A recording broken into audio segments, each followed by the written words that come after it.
Ya. Kami hadirkan informasi lainnya untuk Anda pemirsa di mana konflik satwa ini kembali terjadi di Riau.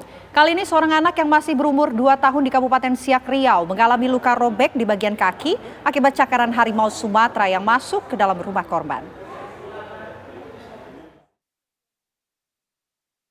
Kejadian bermula saat korban yang sedang tidur di malam hari bersama sang ibu di rumahnya di Dusun Mungkal, Kecamatan Sungai Apit, Kabupaten Siak Riau. Saat itu, seekor harimau Sumatera masuk dan langsung menggigit kaki korban.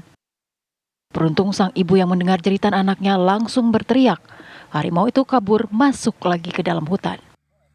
Korban yang masih berusia 2 tahun langsung dilarikan pihak keluarga ke rumah sakit terdekat untuk diberikan pertolongan akibat luka robek di bagian kaki.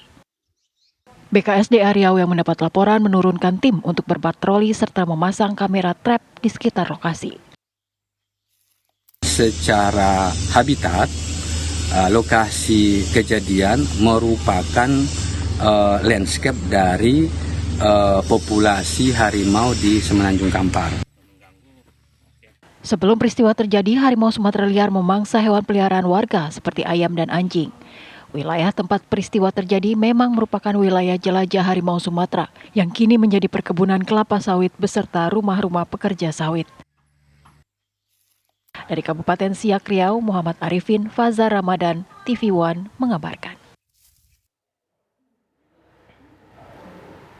Ya, langsung saja pemirsa kami ajak Anda mengetahui kronologis dari anak yang digigit harimau Sumatera. Telah bergabung bersama kami pihak BKSDA. Ada Pak Mustafa Imran Lubis. Selamat siang, Pak Mustafa. Selamat siang, Mbak Ana. Oke, Pak Mustafa mungkin bisa ceritakan terlebih dahulu Pak, kronologis di mana anak yang digigit harimau Sumatera, ini ceritanya seperti apa? Ya, jadi kami mendapatkan laporan katanya adanya interaksi negatif yang mengakibatkan korban luka dari seorang anak berusia 2 tahun yang merupakan warga masyarakat Dusun Mungkal, Desa Penyengat, Kecamatan Seapit, Kabupaten Siak. Ini juga laporan dari masyarakat. Nah, kronologis kejadiannya pada saat malam itu pintu dari rumah korban, orang tua korban, ini terbuka kondisinya. Dan pada waktu itu sekitar pukul 10.30 malam ya, 10 malam.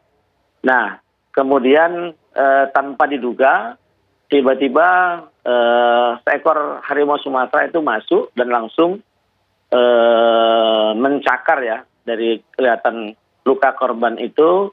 Kemudian dengan spontan ibu korban menghalau atau menjerit.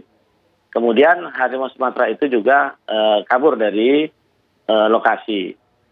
Nah, kemudian setelah mendapatkan laporan kita melakukan langkah-langkah mitigasinya. Oke.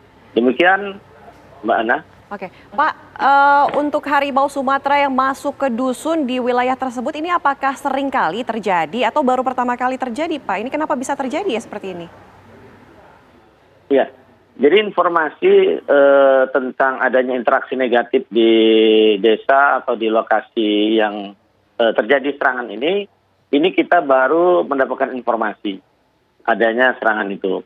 Kalau kita lihat dari situasi kondisinya yang di areal tersebut merupakan landscape Kampar yang merupakan salah satu kantong atau keberadaan dari harimau Sumatera, ini tentunya menjadi suatu hal yang harus diwaspadai oleh masyarakat. Karena kita memang tidak bisa menduga kapan kemunculan harimau Sumatera ini. Nah, kemungkinan dugaan yang bisa kita lihat dari kejadian ini bahwasanya keterangan yang kita terima dari masyarakat, kemudian kita mengukur dari jejak kaki, kita duga harimau Sumatera ini masih usia remaja. Sehingga kita menduga berdasarkan sifatnya, ada dugaan kita harimau Sumatera ini belajar untuk survive atau belajar untuk memenuhi kebutuhan hidupnya atau berburu. Ada dugaan ke sana. Kemudian dugaan kita juga kemungkinan harimau Sumatera ini mencoba untuk mencari areal yang menjadi teritorial dia. tetapi ini perlu kajian lebih lanjut dan tim kami juga masih di lapangan untuk mengumpulkan informasi dan keterangan sebanyak-banyaknya yang nanti akan kita bahas dengan tim ahli kaitannya dengan harimau Sumatera ini.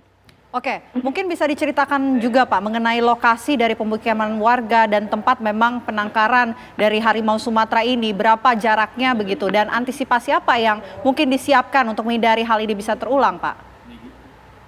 Ya, jadi perlu saya koreksi, jadi ini bukan lokasi penangkaran, tetapi ini memang areal perkebunan sawit, kemudian ada konsesi hutan tanaman industri. Nah, sehingga dengan kondisi seperti ini tentunya menjadi lokasi di mana harimau Sumatera itu bisa untuk memenuhi kebutuhan hidupnya mulai berburu.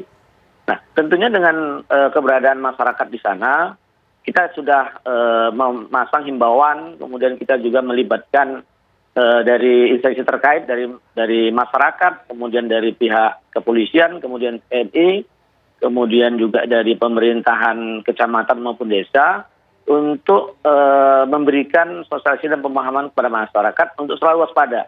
Karena memang mereka harus menyadari bahwasanya di tempat tinggal mereka itu adalah satu kawasan yang kemungkinan bisa menjadi tempat berburunya atau tempat tinggalnya dari satu binatang buas, dalam hal ini adalah harimau Sumatera. Tentunya perlu melibatkan pihak-pihak lainnya supaya hal ini tidak terulang kembali. Demikian, Mbak. Baik, terima kasih Pak Mustafa sudah berbagi informasi di Apa Kabar Indonesia Siang. Selamat siang Pak Mustafa.